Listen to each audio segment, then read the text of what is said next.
Hey guys, welcome to my channel on Stuff and Things. It's project day. It's November, and today we're going to work on radiator replacement in an E46 BMW 325i. So, I'm going to make this in parts. First thing you're going to need is you're going to need a 10mm to remove these two guys up here. Then you got these guys pull right out. Some have been in better shape than others. These are just a regular pull. Apply pliers right here, pull straight up.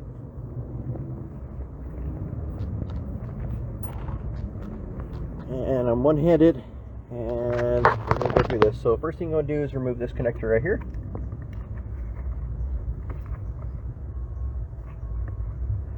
Which is going to require a screwdriver. And then the box right here, this comes right out.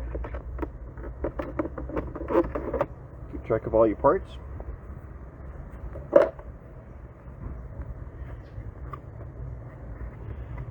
Yeah, this one's going to require a screwdriver.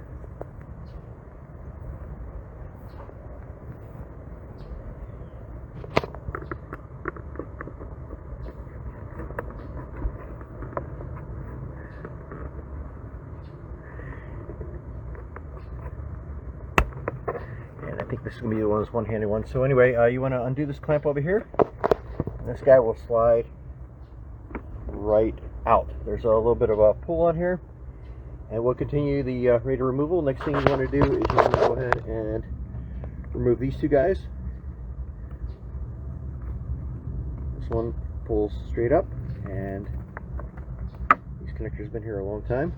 That goes right out. This guy here is a 2-pull finger here. Okay. And we will continue in part 2.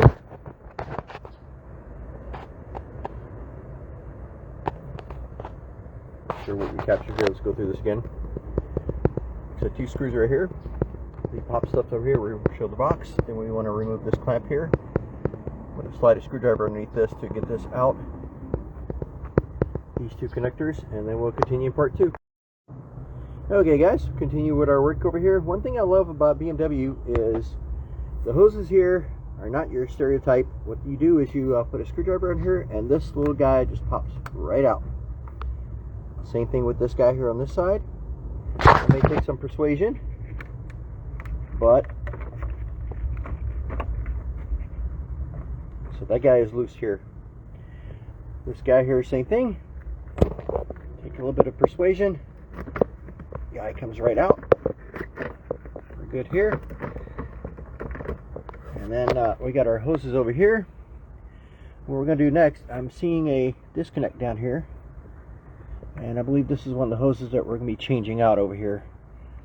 See, this guy is just cracking. It's actually not even on the way on. So we're going to go ahead and remove this guy. Next thing over here is the sensor. This is actually kind of hard to see, but you can see the little metal clamp here. What you want to do is reach in there, push towards you.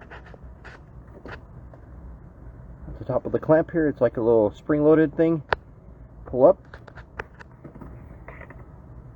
And this guy comes right out as well. Tuck you guys in on the side. And then the next thing we're going to work on is the removal of the actual tank over here and the bottom hoses. Okay guys, move right along. Some of these guys have some really tiny little hoses here. So we disconnected this guy here with the stuff over here. They like to snap back. We disconnected this guy here. Down here on the bottom is another one. That disconnects it from the tank itself. Next thing you want to do is remove the bolts off of this. So on this side here, this is just one of those push-in type deals like this. And then on the other side is a T25. It's right here. T25 hex. Looks like this. And what I did is I'm using a T25 adapter here and a 3mm adapter. Okay, we're moving right along. This thing wasn't seated in here right, so I think it'll come right out. There is a hose down here on the bottom that we'll also be replacing. You can see that down there. We'll show a better shot in the next video here. Okay. that's it for the moment. A couple of things in here. I want to make sure that, I guess I forgot to mention, my radiator is completely empty. It's got a little hole. So we're going to continue moving out. So what you would probably do is you would go underneath the car and you'd remove these screws right here. There's two of them. I'm going to pop this out. Let's see here. If I can get pressure on this thing. So underneath this thing is this little blue seal here. If you're taking this tank out and it's empty like this, you can unscrew this later. This just hand tight, or a little screwdriver will fit that. The last thing up here, there was also a little pin here as well. It's kind of hard to see. That was the hose that we're working with down here. And mine wasn't properly attached. Don't know why. We'll have to figure that out. One important thing before you get too crazy with that hose, so you don't break anything. This is the sensor, the level sensor, and that guy attaches right here. There's no way to stick it in wrong. It is keyed. Let's see if I can find this better way of doing this here. You can see the key here. This guy matches that. Quarter turn, and it's in. Lay this out where you can find it, where you don't crush it. That's another part you have to buy for price. Anyway, that takes care of this guy here. Whoops. So I'll go ahead and take this guy out and safely purge him. On to removing the actual radiator.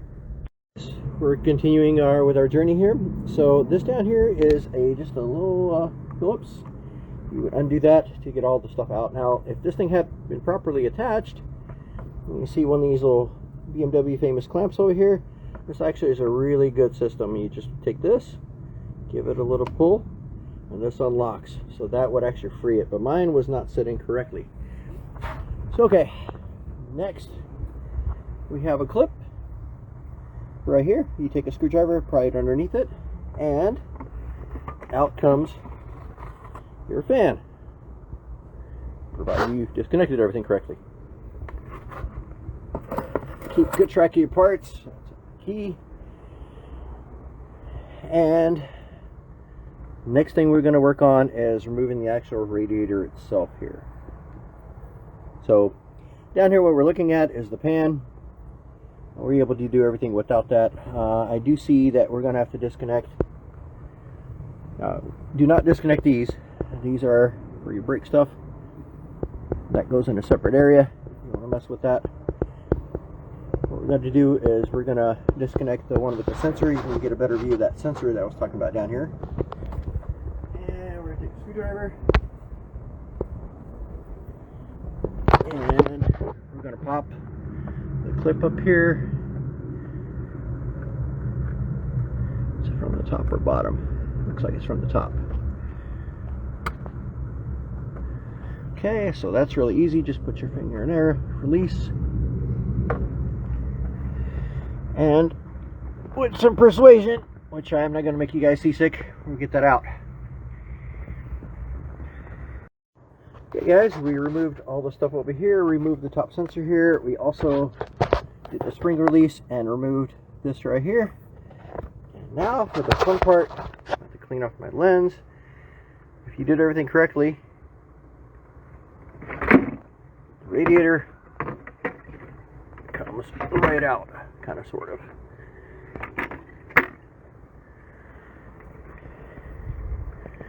You can see mine got some damage up here. You can see it, as well as some leakage. Anyway, that's the removal. We'll work in reverse to get this reinstalled. I got to look at the hoses that I was given to figure out which hoses I'm replacing as well. Any questions or comments, as always, let me know. Until next time, take care.